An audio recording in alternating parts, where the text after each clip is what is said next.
This is the face that launched thousands of angry people on the U.S. Capitol in one of the most stunning days in American history. The few thousand protesters who ended up entering the Capitol that January day sought out lawmakers, in particular House Speaker Nancy Pelosi and former Vice President Mike Pence, as they attempted to formalize Joe Biden's victory over Donald Trump in the November 2020 presidential election.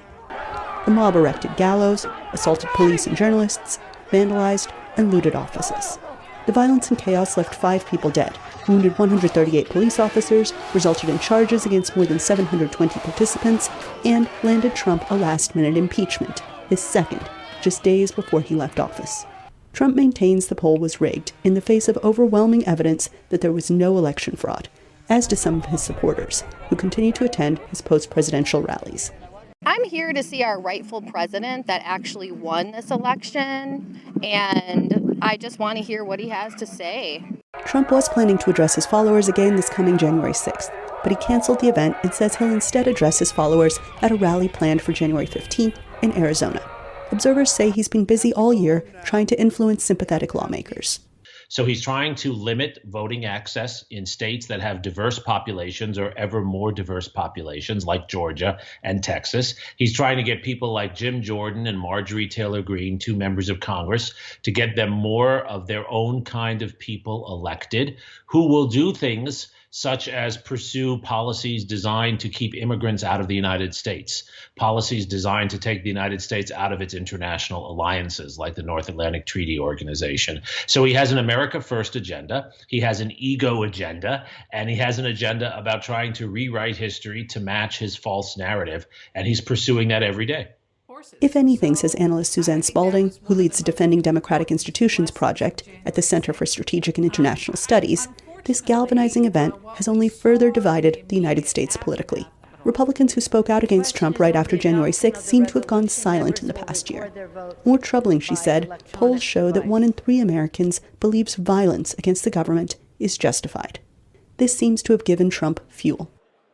I suspect in that sense he has felt emboldened.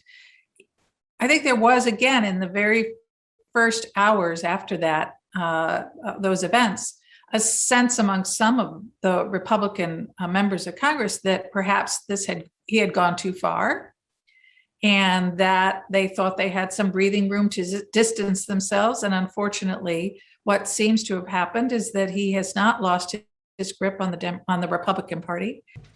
Biden will speak before Congress on the afternoon of the 6th, says White House Press Secretary Jen Psaki, and he will continue to bring up Trump's responsibility.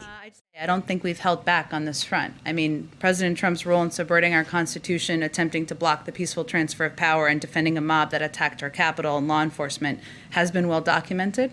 And it's something, obviously, the president spoke about in terms of that being one of the worst days in our democracy. Trump will likely reference Biden's words during the January 15th rally. But Spalding says the American people, not politicians, deserve the last word here.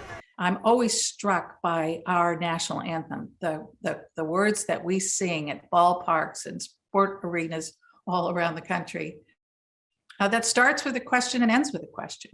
It starts with the question of, is the flag still flying? We saw it through the night, through the battle, but now it's the morning. And the question is, does that flag still wave over the land of the free and the home of the brave? That's how it ends, with a question mark.